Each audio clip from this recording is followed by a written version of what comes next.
I am your friend, Dr. Charles Apoki. We've been having a dialogue about sexual deprivation in marriage, and I want to share my experience as a newly married man, not even newly married alone, up to when I was about 40, 35 to 40. You see, women don't just deprive a man sexual privileges, particularly if she's not promiscuous. A woman is like a Mercedes car. I have a Toyota Hilux and a Mercedes 450 Formatic. One day, I drove the Mercedes through a pool of water. So many things just went off. Wiper refused to work.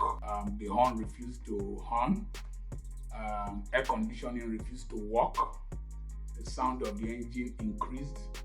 Some sensors in the brake started binding, and then I called the auto technician. We found out that the amplifier, the batteries, a lot of things are under the seats in front, and the pool of water, not from the pool of water I drove through, but because of the rain, the windshield was leaking, and so water entered the floor of the car. And I spent more than £250,000 fixing that car. The Toyota Hilux, I can carry cassava with it, carry block cement with it, carry iron rods with it, drive it through water, drive it through gallops and all everything. I hardly spend much on it. Doesn't consume much fuel and it's still strong. The Mercedes, if I'm driving close to ordinary grass, the sensors, if you use the wrong gear oil, you change the gear oil, you will know that there is a difference between June and July. The gear selectors and all that, if you wrongly use some, you will smell garlic. The Hilux noise everywhere. A man is like a Hilux truck. A woman is like Mercedes. In fact, the name Mercedes is a Spanish name. It's a feminine name that means grace, mercies, and rewards. And the car was initially named after the daughter of the person who started producing them, Mercedes, until Carl Benz joined, Daimler-Benz joined. So now, a woman is like a Mercedes. Very many sensors, like an iPhone, very many applications and buttons. You must know the right button to press for you to get the right response. So, I'll tell you a story, then I'll tell you my experience. Somebody went to meet an old man that he was talking to a girl, but the girl was not responding. And the man said, there is a simple thing you will do.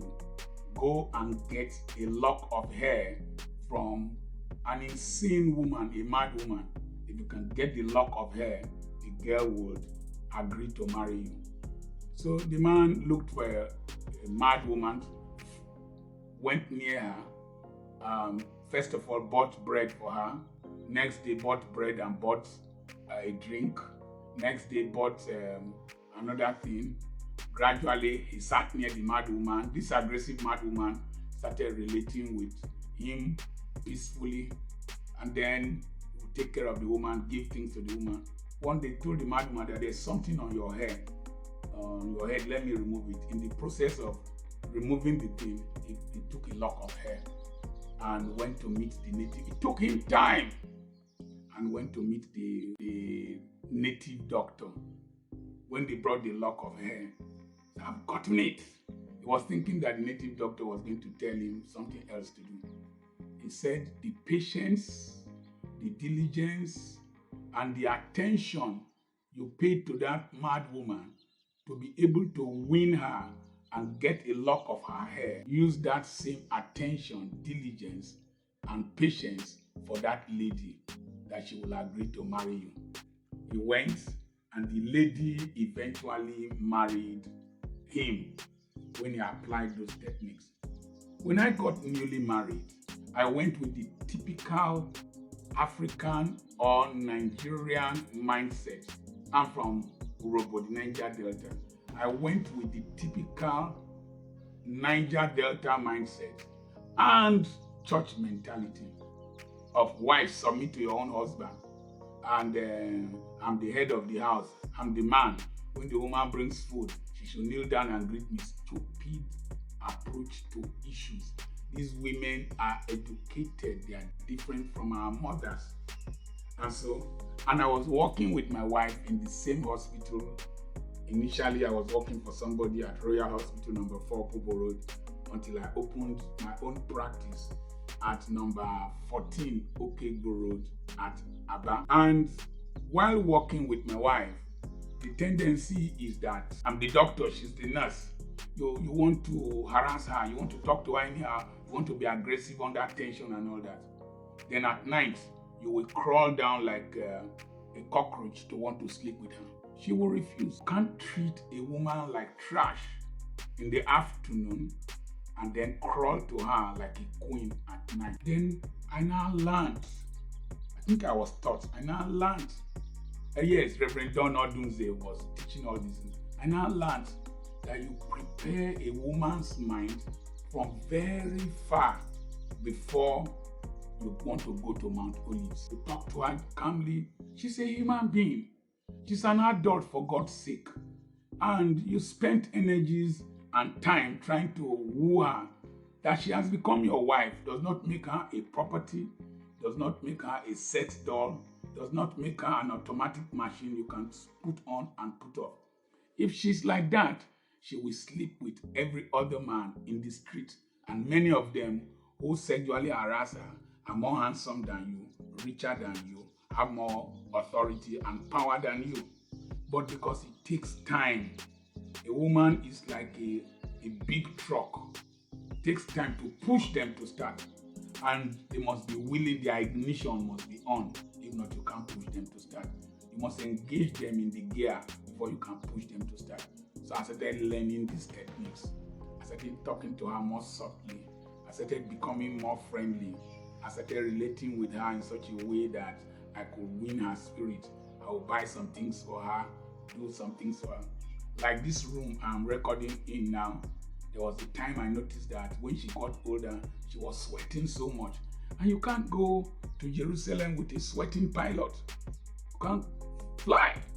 The pilot won't fly. So one day before she came, I just put on the AC, bought an AC, put there, bought solar panels, did that. And I told the boy fixing it, I said, when my wife will come in, she will call my name and say, "Nah, what for you said." So I put the AC on, and as she just came from work tired, as she entered the room, just said, "Oh." As she got in, saying, "Nah, what for you said. God bless you real good." I like that prayer. So you must know how to make her comfortable. If you were going to do hookup with one girl outside, you spend money. You take her to a hotel. You buy food. You buy drinks. So I do that for my wife. I do that. I pay, in quotes. I make her comfortable. I know what she will want. Sometimes you can't satisfy them. I buy for her. I do this. I prepare her. I talk to her. There's a way you touch her. There's a way you relate with her before you place a demand. She has already prepared herself. Many men are too aggressive. Many men are so narcissistic. I hope I pronounce it well.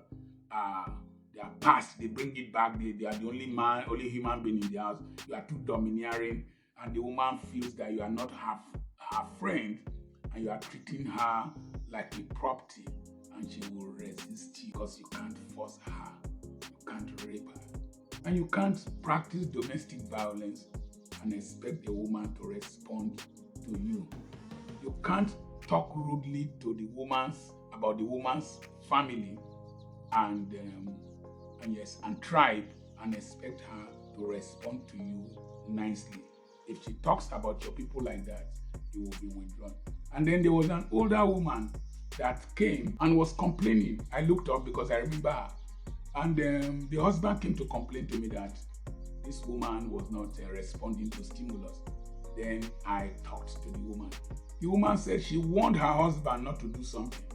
She told her they should build a house when he was having money. He squandered the money. Now they are living in a house without ceiling. And she said that at her age, she cannot be going to Jerusalem in an open door policy, that the man squandered his money when he was young. So with other women, when the woman also feels that to have side chicks instead of doing business, side deals to bring money in, you go and do side chicks. She does not want to contact HIV/AIDS.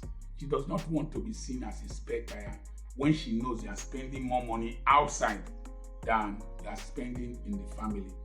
So these are some of the reasons why women refuse us. I learned my lessons very early, and even till this time, this age bracket, my wife is 63, I am 65. I have learned how to remove the lock of hair by being calm, being gentle. And I just pray that God will give you enough resources to be able to meet some of these demands. Even if your wife is richer than you, she loves your money. She just loves you to buy one thing or the other for her. But if you are a man, when you buy, close your ears. If you buy something for your wife, if the price is high, she will say they cheated you. If you buy something, if the price is low, she will say you bought the fake one. So learn not to listen to what she's saying. You can't satisfy her, but try your best and you will see that the airport gate is always open. I remain your friend, Dr. Charles Apoki. Send me a message on +234 7052 13 6763. I've had calls from all over the world. I never knew there were some islands, I will remember the name, that are different from the one I knew before. But I got calls from all over the world. God bless you. Share these videos, like the video by pressing the thumbs up button, and recommend it for people. God bless you, bless you, bless you.